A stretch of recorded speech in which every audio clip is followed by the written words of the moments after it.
Je m'appelle Mohamedou Fadel Gaye. Je fréquente la classe de CM2A et je suis tenu par Madame Bao.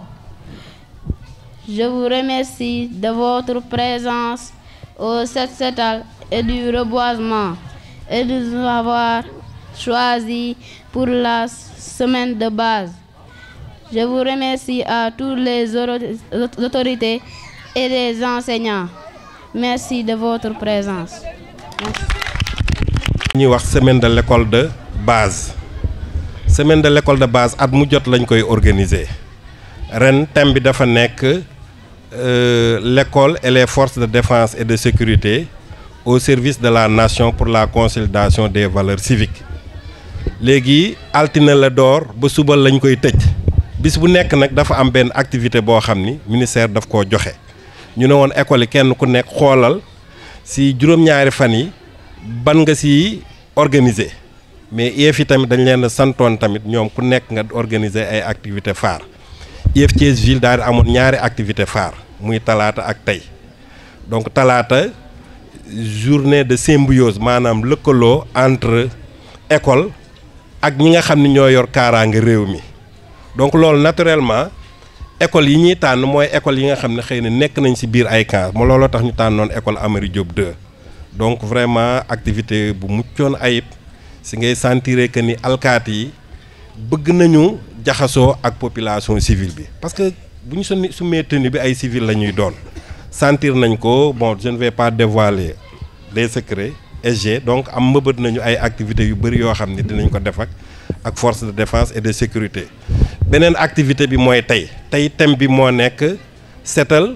bërëbu jàngalekaay moom lañ traduire en français def nettoiement ñu boole ci tamit reboisement donc boobu tamit IEF daan ne dañuy tànn école Serigne Issa Dème et chaque fois tamit bu ñuy tànn école du ñu gëm rek tànn ko il y a 62 écoles publiques donc 2 écoles lañ tànn mënoon nañoo tànn beneen école tey bu fekkoon par loola man mën naa ne damay tànn Cheikh Ibra Fall palaa jàngale fa Ins Fall mënoon naa tànn Lamane Ngom ak Ins Mbaye ICD mënoon naa tànn bi gën a yomb Issa Konar nga xam day génn këram dox daal di dugg mais day am critères yu bëree bëri yuñ ci donc ça veut dire que choix bi ñu def Serigne Issa Dème c'est un choix très mérité si loolu tam ñu ngi leen di sant di gërëm bu baax a baax.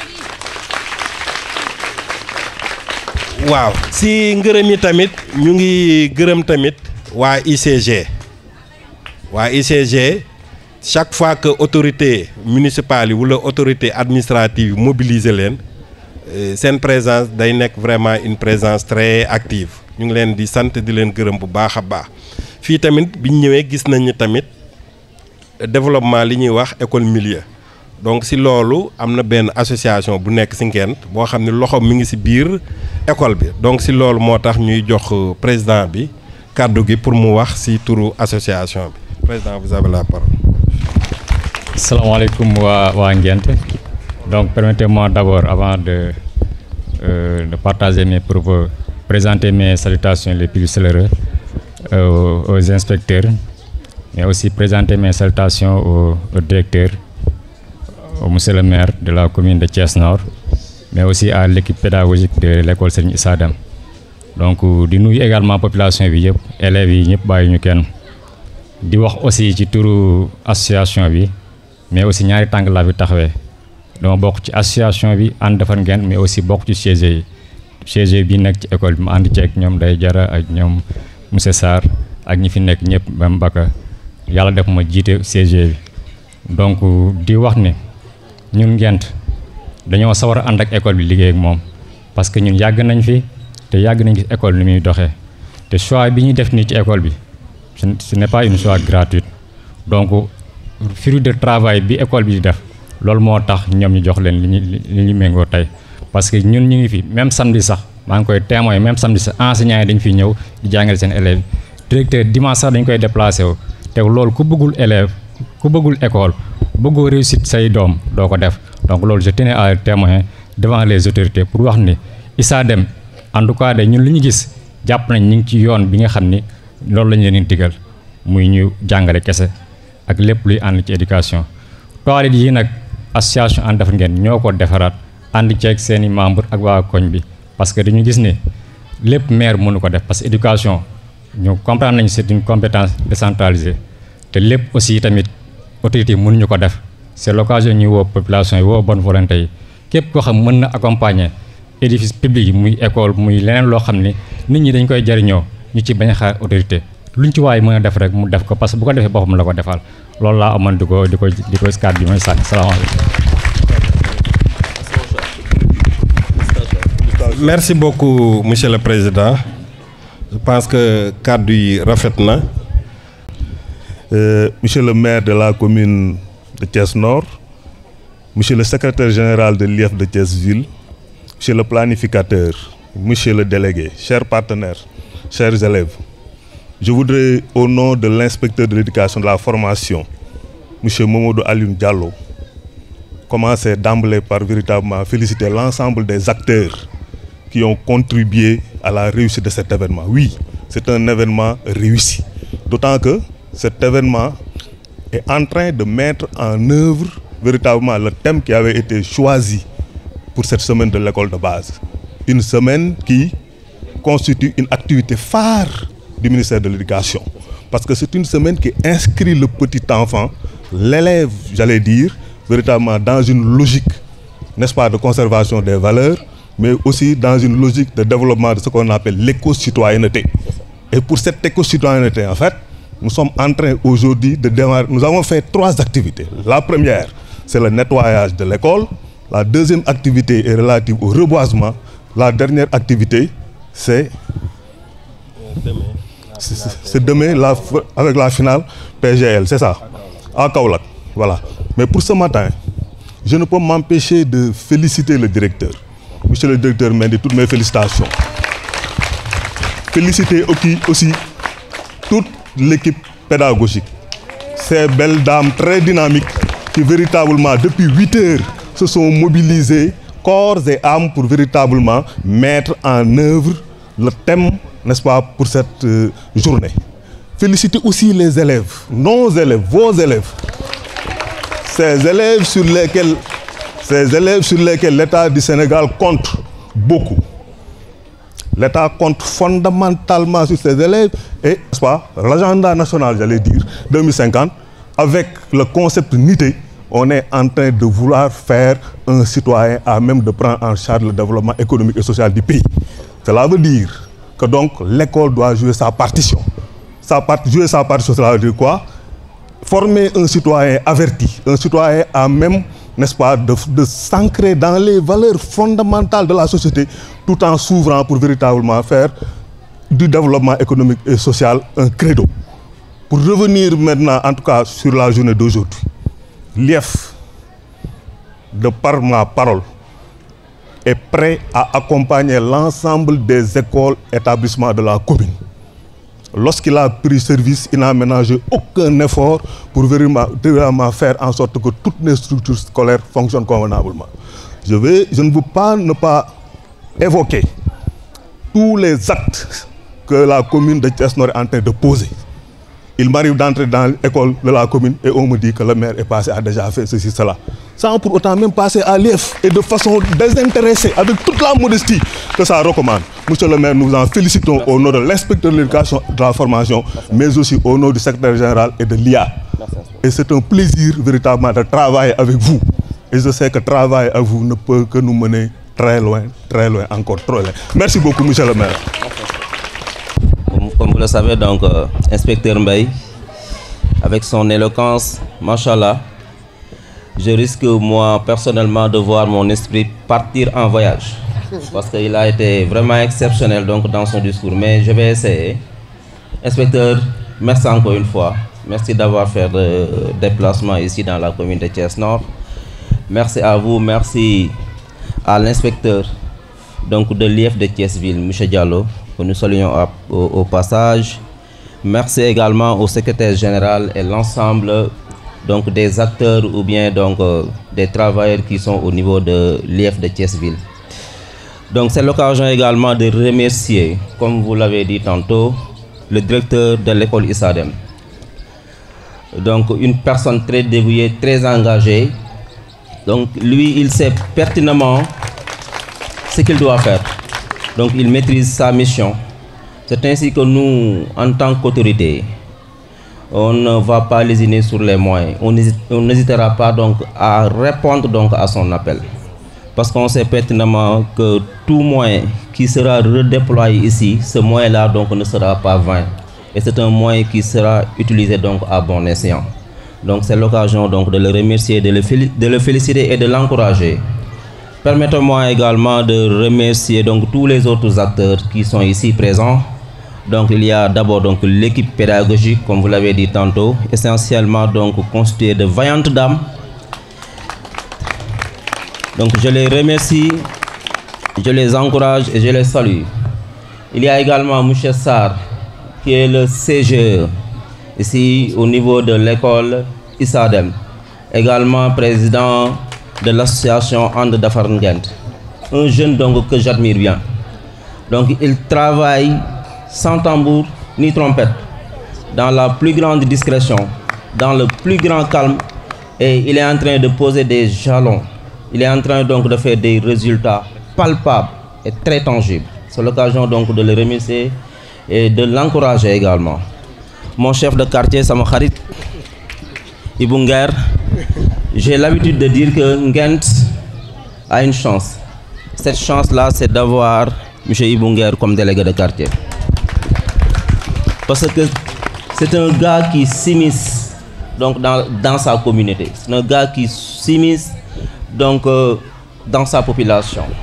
Donc ça c'est important parce qu'il faut être au cœur de l'affaire donc pour savoir véritablement donc quels sont les problèmes. Donc yalla na yalla guddal fan wi bay la ci kanamu askan wi ba ca kanama kanam. Di remercier donc les partenaires également ainsi que donc toute la population de Nguent. J'ai l'habitude de dire que ici à ISADEM donc on a une communauté participative. Et cela donc a été facile parce que tout simplement l'école ISADEM est une école qui s'ouvre à la communauté.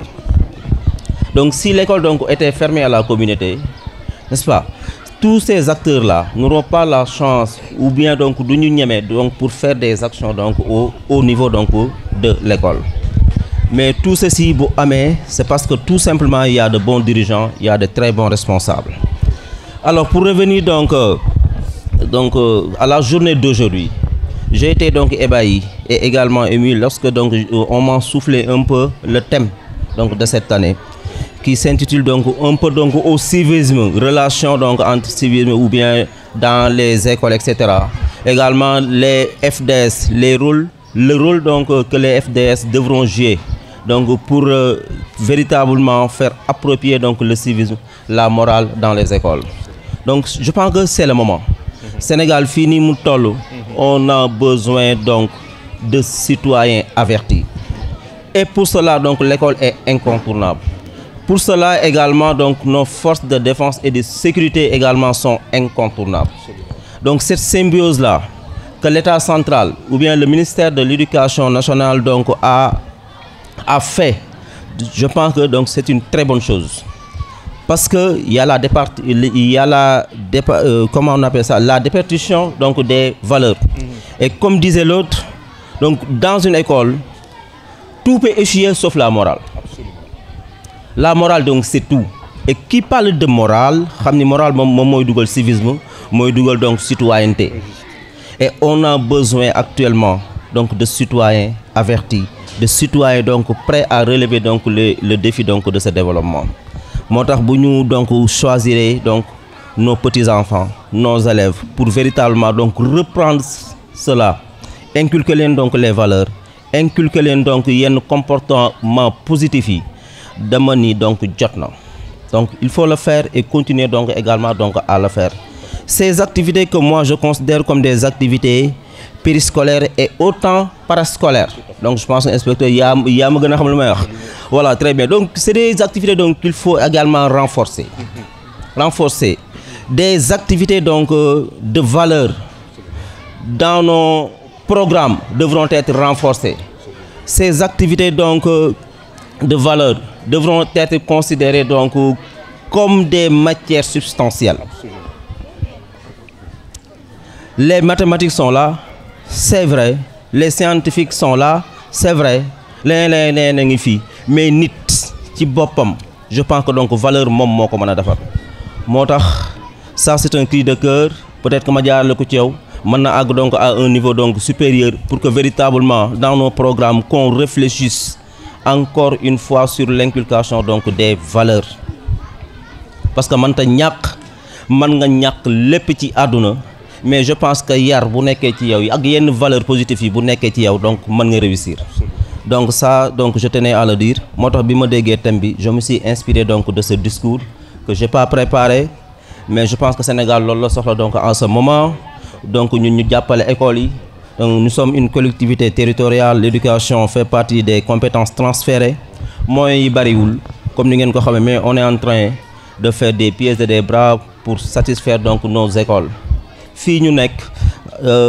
fas yéene ñu bon d'après réalisation yi nga xam ne jot nañ ko fi def du jar ma ciy jaaraat récemment il y a nos services qui sont venus donc voir ici quelques salles de classe pour que ñu réhabiliter ko en 2025 parce qu'on a été saisi donc par le CGE, le directeur et l'ensemble donc des acteurs de l'école. Alors il y a également donc le président de la commission éducation Moussa Ndiaye que je salue donc également au passage moom ma koy rappelé waat na ma l'école Issa Dème a été choisie parmi les écoles yi nga xam ne war nañ fi installer donc des édicules publics donc defoon nañ ko ci yeneen école mais ren en 2025 on a choisi également l'école Issa Dème pour def ko ci ak yeneen en tout cas nos portes donc sont ouvertes donc duñ leen ko tëjal looloon soxla ngeen jàpp ni donc ñun war nañ ci mën a jouer donc suñu partition donc dinañ ko def plaidoyer donc dégg nañ ko effectivement Dieu m'est témoin ku dee ak sa bàmmeel mon chef de cabinet est là monsieur Baka Touré qui est également donc enseignant je pense que pas plus tard qu'hier on a discuté donc sur ça il est en train donc de préparer donc un projet purement donc scolaire que la mairie de Thiès Nord donc doit piloter pour cette année donc en 2025. C'est avec l'honneur que nous avons accueilli cet événement phare qui est une activité de l'IEF Thiès-Ville. Cette activité est naturellement l'assainissement de l'école. Nous avons été vraiment honorés par le choix qui a été porté dans notre établissement. Et par la même occasion, je remercie toute la population de Nguent. Depuis que j'ai reçu le message, les parents, les ASC, les élèves, les maîtres, tous étaient déjà à pied d'œuvre pour réussir cette journée. Je vous remercie de par votre engagement. Et je remercie aussi les partenaires, Dr Rokhaya, pharmacienne, Monsieur Youssou, l'ICP de Thiès, de Nguent, le délégué de quartier et les autres personnalités comme Pape Dien, Monsieur Massamba Diop et autres, j'en passe. Donc je vous remercie pour votre soutien constant à l'égard de cette école. Et je souhaite la bienvenue à tout le monde ici dans ce temple du savoir qui est l'école Issa Dème. Merci.